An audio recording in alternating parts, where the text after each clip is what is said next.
melihat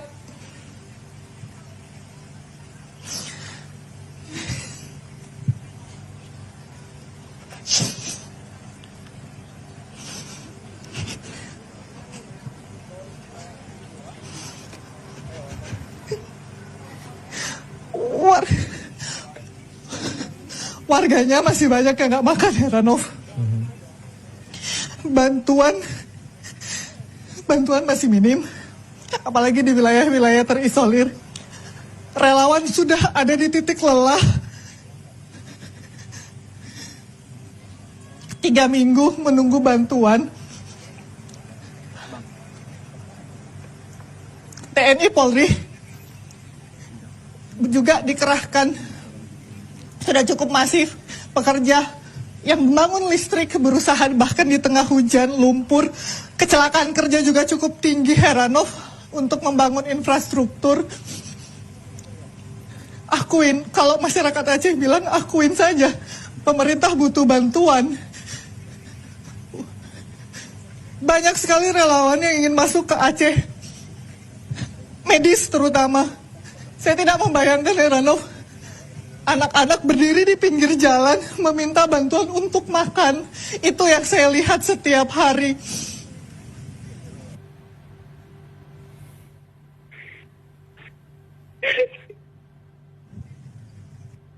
Tidak layak rasanya anak-anak berdiri di pinggir jalan untuk minta makan, Heranov. Itu tidak benar.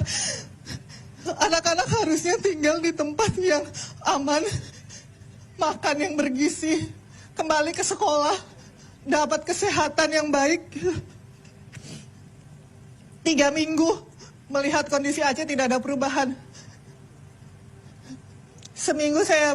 Lebih dari seminggu saya dan rekan saya Urip Handoyo berada di Aceh, tidak ada perubahan, Heranov. Jadi wajar masyarakat Aceh mengibarkan bendera putih kepada pemerintah dan mengirim surat kepada UNDP dan UNICEF untuk meminta bantuan karena tidak. Heranov, lihat sekali lagi di sebelah sana masih banyak anak-anak yang nggak makan.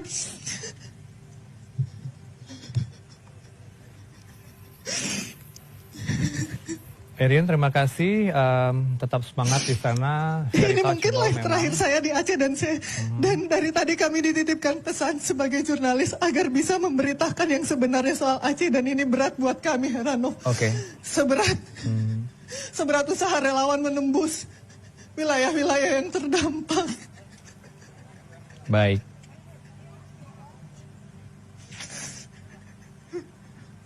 Oke, Irin, tenangkan diri dan tetap semangat.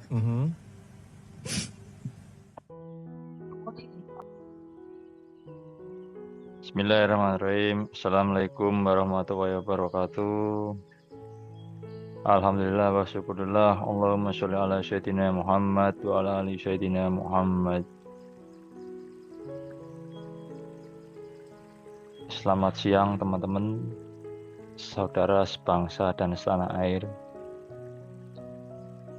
Setelah melihat 2 video barusan, itu merupakan video dari salah satu televisi atau tepatnya cabang televisi internasional ya, yang memberitakan keadaan di Aceh ya, terutama di 3 provinsi ya, ini kemungkinan diambil di Aceh. Itu sebuah keadaan yang memprihatinkan, yang konon katanya video ini sudah di-ban atau mungkin di take down atau tidak tahu kenapa ya. Nah, oke ya. Jadi video ini kelanjutan dari video-video sebelumnya yang membahas mengenai satu kata, yaitu mafia. Oke ya. Jadi sekali lagi kita cermati bersama, musuh kita itu sebenarnya bukan pemerintah, bukan aparat, bukan pejabat. Aslinya mafia.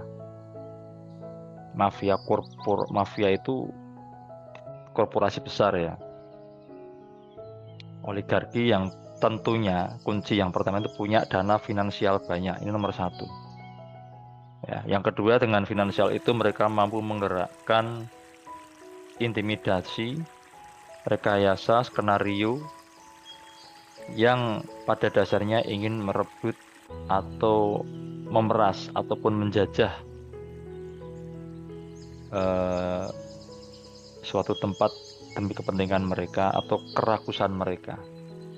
Ya, biasanya kalau tidak tanah, hutan, ya tambang ya. Jadi seperti itu. Nah, sebenarnya hal ini itu bukan kemarin sore ya tiba-tiba muncul. Ini sudah dimulai sejak zaman jatuhnya Orde Lama ya. Jadi kalau teman-teman baca banyak referensi ya, di Orde Lama itu semua pejabatnya, semua orang-orangnya yang dulu memperjuangkan kemerdekaan karena beliau-beliau ini merasakan bagaimana pahitnya dijajah ya dan merasakan cucuran darah ya, atau melihat teman-temannya bercucuran darah karena mempertahankan atau berusaha memerdekakan Republik ini ya. Jadi mereka konsisten, beliau-beliau ini konsisten ya. Yang dimana waktu itu eh, di zaman Bung Karno masih berkuasa ya. Kalau ada perusahaan mau masuk ke Indonesia itu semua izinnya itu disesuaikan dengan Pancasila dan Undang-Undang Dasar 1945. Karena apa yang dulu disusun oleh para pendiri bangsa ini sebenarnya tujuannya satu ya, ingin digunakan sebagai sebesar-besar kemakmuran dan kesejahteraan masyarakat atau rakyat Indonesia. Itu sudah jelas di UUD ada. Ya. Tapi yang namanya korporasi itu tetap aja serakah. Ya. Korporasi yang serakah ya, atau kapitalis lah itu serakah. Beda dengan pengusaha biasa. Kalau pengusaha mungkin kalau sudah cukup ya cukup ya. Tapi kalau kapitalis itu tidak mengerti kata cukup. Terus. Ya, itu kuncinya itu. Makanya dengan apapun mereka menjatuhkan atau mengadu domba sesama pemimpin. Contohnya Bung Karno diadu domba dengan Tan Malaka ya, yang seolah-olah bermusuhan. Padahal saya yakin semua ideologi Bapak pendiri bangsa dulu itu semuanya demi kesejahteraan rakyat. Tidak ada yang kepentingan sendiri, itu jarang sekali waktu itu. Ya, bahkan sampai tahun berapa itu masih ada orang yang baik, yang sangat baik. Namanya Kapolri Pak Jenderal Hugeng. Ya. Itu masih terus terang belum ada cerita-cerita nyeleneh tentang beliau. Semuanya baik. Ya, itu contoh salah satu pejabat yang baik. Belum Bung Hatta, belum Bung Karno, belum Insinyur Sutami, belum Kiai Haji Wahid Hasyim. Ya, itu semuanya semua orang-orang baik yang berintegritas. Ya. Jadi musuh kita sebenarnya itu mafia. Ya. Mafia inilah yang mengendalikan sistem pemerintahan, pejabat maupun aparatur negara. Mereka ini yang menggerakkan, membuat skenario, membuat rekayasa dan sebagainya. Dengan tujuan apa ya, menjajah itu. Tapi alat penjajahnya itu adalah dengan orang-orang sendiri, orang-orang Indonesia sendiri. Jadi rakyat dengan rakyat, satunya rakyat biasa, rakyat jelata, satunya rakyat yang punya jabatan atau punya kekuasaan, itu dibenturkan ya. Nah, seperti itu. Bung Karno sudah pernah mengingatkan ya, musuh di zaman Bung Karno itu kelihatan karena mereka orang bule, orang Belanda, orang Jepang misalnya. Tapi di zaman kamu lebih sulit karena apa? Kamu akan berperang dengan bangsa kamu sendiri, dengan sesama sendiri. Ya ini contohnya seperti ini. Tapi pada akhirnya sebenarnya yang bangsa, yang orang-orang pengkhianat ini, mereka mau berkhianat demi yaitu tadi membela kepentingan oligarki, penguasa atau kapitalis itu apapun namanya lah. Ya. Sampai ya mengorbankan rakyat yang nyawa pun mungkin nggak ada harganya ya. Seperti kita lihat video ini yang tadi itu. Ini teman-teman, kita hanya mengingatkan ya, yang bisa menyelamatkan lingkungan di suatu tempat, di suatu daerah, entah itu hutan, entah itu tanah, itu saat ini hanya rakyat di tempat itu sendiri. Penduduk setempat yang bisa menyelamatkan. Hanya kalianlah yang bisa menyelamatkan. Meskipun nanti akan berhadapan dengan aparat. Ya. Nah, aparat ini ada yang baik, ada. Tapi terkadang ada yang ya sudah karena dia menurut atasan suruh gusur atau apa ya, menggusur rakyat yang sudah di situ dengan alasan apapun yang aslinya ilegal, sebenarnya ilegal tapi seolah-olah legal, ya dengan itu tadi apa mafia tanah, mafia hutan dan sebagainya. Ya, meskipun akan melawan aparat yang seperti itu kelakuannya. Ya tapi ya aparat juga kita tidak menyalahkan, tapi ya karena ada atasan ini mungkin ada yang atasannya itu sebagai komisaris di PT tertentu, perusahaan tertentu, tugas jabatan itu, maka karena ada konflik kepentingan ini, maka rusaklah semua tatanan itu. Yang berbahaya jika di puncak pimpinan itu, dalam hari ini presiden negeri antah berantah lah. Ini sudah bagian dari mafia itu yang lebih berbahaya. Ini akan sulit. Hukum itu akan abu-abu. Nggak usahlah kita undang ahli hukum, tapi rakyat biasa sudah bisa menilai. Rakyat yang tidak paham hukum pun pakai hati nurani itu bisa menilai bahwa hukum itu akan terasa abu-abu. Dikarenakan apa? Mafia tadi sudah masuk ke sistem semuanya. Nah, ini solusinya. Bagaimana mempertahankan hutan, tanah, air di sekitar tempat ini. Jadi mafia itu pinter. Mereka mungkin lebih paham Pancasila dan undang-undang daripada kita. Mereka mencari kelemahannya. Ya. Kalau kelemahan tidak ketemu, oke lah kelemahan tidak ketemu. Ini akan selalu dipegang oleh setiap rakyat Indonesia secara kuat ya, entah itu Pancasila, entah itu UUD 145. Maka orang-orang ini, mafia-mafia ini ya, oligarki tadi itu, korporasi-korporasi serakah tadi itu, mencari orang-orang yang mau berkhianat, mau dibayar untuk mengkhianati bangsanya sendiri. Caranya seperti itu. Ya. Akhirnya terjadi ya. Setelah Bung Karno lengser, ya, ada undang-undang penanaman modal asing pertama yang mengizinkan sebuah perusahaan, sebut saja PTF ya, teman-teman tahulah, itu menambang seenaknya sendiri di bumi Papua. Nah, itu sudah bertentangan dengan pasal 33 ayat 3. Itu sudah jelas bertentangan.